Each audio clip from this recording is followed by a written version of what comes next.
of what it means to be, well, a refined young individual. And the source is key here. It's excerpts from The Agents of the Refined Young Individual by a poet named J.S. Ekerin. Right, J.S. Ekerin, and he's not just an English poet from the Palachi region, which is interesting in itself. Exactly. He's also a trained transactional analyst. And that background, that combination, it really shapes this definition. It's less flowery, more like a blueprint, a psychological one. A blueprint, I like that. It makes it feel less like, abstract poetry and more like instructions. And maybe before we really jump in, we should briefly touch on transactional analysis, or TA, just for context. Yeah, good idea. It's pretty crucial. TA is basically a way of looking at social interactions.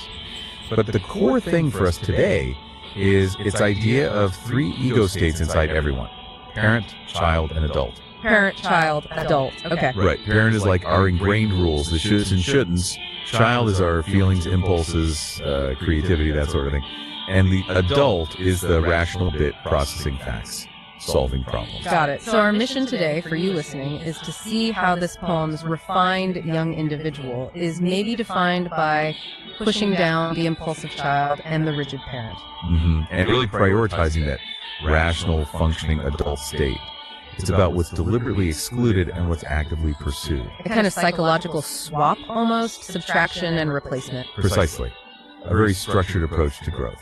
So let's start with the subtractions. What does this individual actively reject? It starts right away with superficiality. Yeah, the poem is very direct. It says, their mind is not tobe after the ornaments, as Jewel. It jumps right out. That slightly clinical phrase, not tobe after. It does, doesn't it? It feels less poetic and more like a diagnostic note.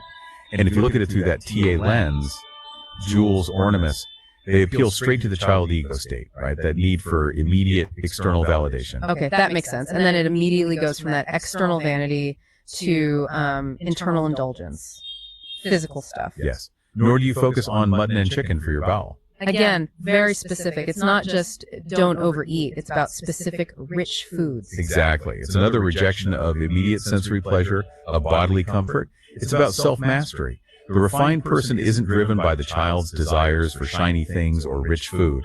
Control shifts to the rational adult. So the rejections move from the body to the mind, specifically where one gets their moral compass. This is a bit fascinating. The refined person shouldn't learn the concept of right man from a novel. Isn't that interesting? It seems to reject easy answers, maybe? Novels often present morality in a neat package, good guys, bad guys. Very black and white sometimes. Which appeals to? Well, it could appeal to the emotional child or even the judgmental parent state with its fixed rules. The refined adult, presumably, wants something more nuanced, more structured than fictional lessons. No easy moral shortcuts. But hang on, what about history? Isn't understanding the past important? The poem says this person is not carried away by the historic romance as Julius Caesar. That feels quite dismissive. It does feel strong. I think the key might be the word romance. Maybe the author sees dwelling on a romanticized past as escapism, something that distracts the adult from focusing on present problems and future strategies. It's not necessarily anti-history, maybe just anti-nostalgia. Okay. Less about facts, more about getting lost in a story that doesn't help you now. Possibly. And the rejection gets even sharper when it comes to other kinds of entertainment. He is repulsive to see the bookseller selling comics. Repulsive. That's strong language. It really is. No ambiguity there. Comics, often seen as immediate gratification, low-effort consumption. They're basically the polar opposite of the focused, data-driven diet this adult state seems to require. So if refinement comes from exclusion, these are the things you filter out. Ornaments, rich foods, simple stories, historical romance, comics. They're like mental contaminants. Okay, so we've established this foundation of subtraction, removing the noise from the child and parent states. What fills that space? What's the positive drive? Well, that's the forward motion. It's the energized adult state taking charge. This individual exhibits his refined features, sure, but the crucial part is their imagination is caught up with his future. They aren't defined by the present moment, but by their trajectory, who they're becoming. Right, the trajectory. The poem actually calls them a far-reacher, specifically for refining his self-image. It implies this constant active work. Continuous effort, absolutely. And it's about preparation. The refined self-image isn't just for show, it means they're ready. When a right opportunity blossoms, he is a right seizure. A right seizure. There's that clinical language again. It's not he embraces opportunity, but he seizes it. Very decisive. Almost tactful, isn't it? Like the rational adult has assessed the situation and acts precisely when the conditions are optimal. competence turned into action. And that action needs fuel, the right kind of information. If comics and historical romance are out, what's in? Well, he becomes a wide magazine reader for information. Wide, but presumably selective, focused on most modern topics. The contrast is deliberate, I think. Reject the static past, embrace the dynamic, applicable knowledge of the present and future. It's about finding data that feeds that adult problem-solving state, helping execute those right seizures. Okay, this is painting a really clear picture. So let's move to how this highly curated individual actually operates in the world. It's not just internal refinement, is it? There's a practical side. Oh, absolutely. This isn't about being purely theoretical. Confidence in the real world is non-negotiable. Listen to this phrasing. By fate, he gets housed in circumstances to cope with economics. By fate. That's interesting. It's not a chosen interest like philosophy might be. It sounds like a requirement, something imposed. Exactly. It suggests that dealing with the practical reality of money, commerce, just surviving financially, that's an essential part of refinement. You have to be able to cope. So you can't be truly refined in this view if you're incapable of managing the day-to-day transactions of life. The poet seems to say no. The adult ego state has to be competent in reality, not just in theory. Your refinement is hollow if you're a far reacher who can't, handle the basics of economics. It grounds the whole thing. But it's not just about the practical grind. There's intellectual deck, too. Often his mind sees his ideas tinged with philosophics. So there's a balance.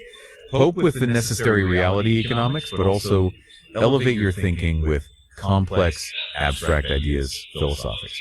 Both seem driven by the adult state. And then there's the social dimension. How does this person interact with others? This feels very TA. It really does. The poem says they are sensitive of opposing quarters. Opposing quarters, meaning critics, different viewpoints. Yeah, all of that. It implies an awareness needed for healthy social interaction, for transactions. You need to understand where other people are coming from, even if they disagree with you. Not just shut them out or judge them from the parent state. It's about observation, awareness of the social environment. And that awareness isn't passive. It leads to action, to responsibility. He never fails to include himself among welfare spotters. Right, welfare spotters. So they're not just consuming modern topics. They're actively looking for ways to contribute, identifying areas where social good can be done or needs exist. They participate. So bringing it all together, it connects back beautifully to the TA framework you mentioned. It really does seem to. Jayasekaran seems to be outlining this integrated adult self through kind of three lenses. First, the internal identity, achieved by subtracting those child-parent impulses. Second, the required competence, seizing opportunities, coping with economics. And third, the social awareness, understanding opposing views, being a welfare spotter. Wow, it's quite a detailed, analytical roadmap to maturity, presented as poetry. A roadmap, that's a good way to put it. It's anti-frivolous, intensely future-focused, intellectually modern, but grounded in practical economics, and committed to social observation and action. A complex blueprint, indeed. Subtracting the distractions to multiply the effectiveness of that adult state. That sums it up pretty well. Your blueprint for self-mastery, according to Jayasekaran. Okay, so let's leave our listeners with something to chew on, based just on what the poem itself emphasizes. There's very clear rejection of the past, right? Dismissing historical romance, like Julius Caesar, while actively embracing most modern topics. The emphasis is strong. So the question is, does true refinement, according to this specific definition, actually require keeping history at arm's length? Seeing it mainly as a distraction? Or is it more about prioritization, arguing that applying present and future knowledge just has to take precedence over dwelling on the past? It's a provocative thought, rooted right there in the text. And maybe it prompts you to think about which of these very specific traits, rejecting novels for morals, demanding economic competence, being a welfare spotter, you feel really defines self-refinement today. What does that rational, effective adult state look like for you? Something to consider until our next deep dive.